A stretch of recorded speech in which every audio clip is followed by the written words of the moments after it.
Yo, what's good, everyone? Welcome back to the channel. As you can tell by the title, I'm going to be showing you how I am analyzing deals with Apify, a web scraper, which will be web scraping Zillow, plugging that into ChatGPT, and it's just magic. Stuff that the leverage that I've been able to unlock is really some crazy shit. And today I'm just going to be showing you how it's done. So, why you should listen to me? This is my last property I've just closed on. We have tenants renting it out, and it's completely passive at this point. I put about 6K in. Um, the monthly operating expenses are just about middle 1200s. I'm getting 1600 for rent at the moment. This is a 68% cash on cash return, basically the annualized investment ROI that I get every single year. Um, if you would have told me 2 years ago that I would have this property and it would have worked out as seamlessly as it did, I wouldn't believe you, but it's working so far. So I'm going to be showing you the next deal that I'm finding is a burr. If you're not familiar with that, I don't have time to teach you in this video, but this is how I have built a very low, lean tool in order to analyze how much your property can rent for, how much you will be able to appraise for, basically raise the value of your home and what it will be worth based off of market comps that are live on Zillow right now. Without further ado, get right into it. So first, you're going to want to go to Apify, create an account, and then look for the Zillow zip code search scraper. You're going to put in all the zip codes that you want to analyze. So for my case, there are a few adjacent areas that I would be fine with purchasing in. Put in anything that you would want to potentially invest in, the area wise. I like to stay in the higher up area where I'm at, just because it tends to cash flow better for rentals and the appreciation side as well. So find that for your market. Put these zip codes in this here. Apify gives you so much free usage on your account and it refreshes monthly. It's insane. So you'll put your minimum price here, your maximum price. In this case, we'll be doing rent. But if you were doing the for sale side, which we will need to do if you're setting up both of these systems, you'll just click like here for sale by agent for owner. You'll put in my case, I like to do about these terms to get a full picture, and then you'll click run. Basically, once you click run, see, I have two runs. So I already scraped for the rent, and then you could basically just see if I could just you just export it. You'll export it as a CSV, and you'll be able to plug that into Google Sheets. From here, but this is actually some information data for the rehab that I did on this property here. I put the closing cost was 4,700.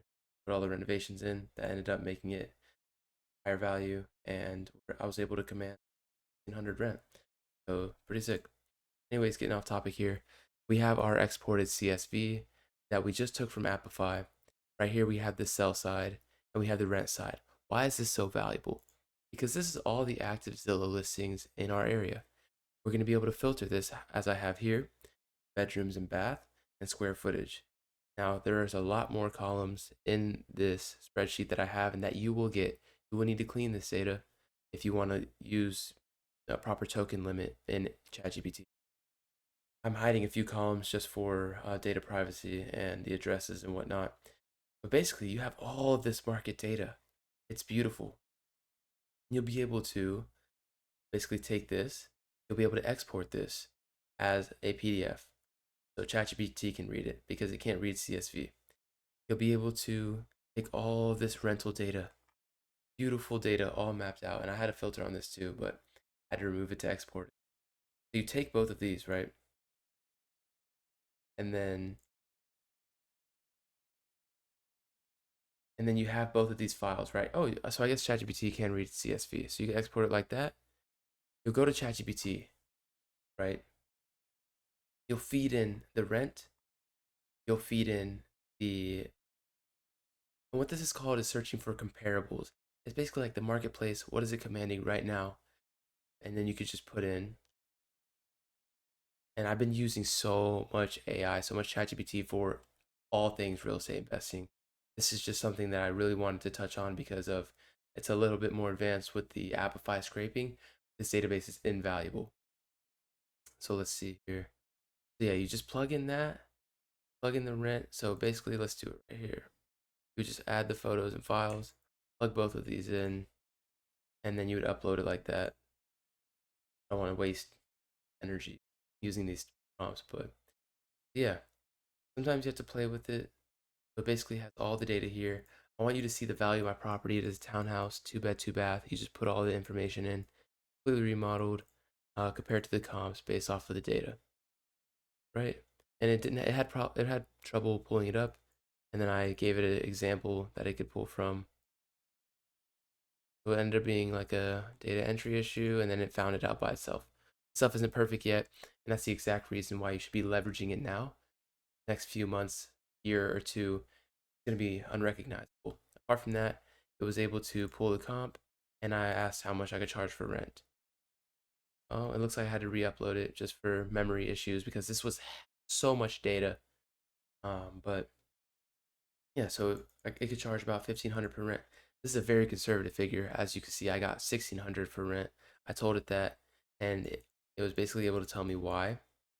But it's very good that this is giving us conservative rates because if you're analyzing a deal like a Burr, buy, renovate, or buy, rehab, rent, finance, you need to get these numbers on point or you're going to be in some hot water. And then with this information, this was where I'm using it right now, and I just had the craziest light bulb to where I just had to get on camera and share this with you guys. Now with this Burr that I'm planning to run an appraisal, I want to get the most accurate after repair value, which is you can see the ARV here. So I don't end up getting the refinance lower than the amount that I need to pay back the hard money lender. This is getting a bit advanced. I don't want to get into this. But basically, it gives you accurate data on your current marketplace. I'm telling it to give me the rent I could charge and basically the property price that it will get appraised for. And I'm telling it to make these numbers conservative. And it does a perfect job. It does a perfect job. Let me tell you this. It literally said I could appraise up to 200K, which is what I'm aiming for because of my actual hours that I put into researching. 190K is a safe number to play with, and conservative rent is 1750, which actually went above what I was being conservative on, which was about 1700. So with this, it just gives you an extra layer of confidence, an extra layer, a layer of mass data integration, and it's basically just like getting a double checker. Beautiful, beautiful. It's just the leverage you're able to get is amazing. AI, just insane. So that's basically it. This is basically just pulling data. Go over an overview. We're pulling data, Zillow with Apify, just a web scraper. You're gonna download and export that data into some spreadsheets. I use the same spreadsheet, just under different sheets. And we're gonna plug this into ChatGPT. You can tell it to analyze based off of another deal you're looking at. The beauty of having a deal down under your belt is you actually have the market rates, property insurance, have the market rates for the property taxes. You can just get really good with the data and analyzing these deals. I've been flying through calculator. It's a very satisfying thing to be able to do because this first deal took me so long, but it taught me so much.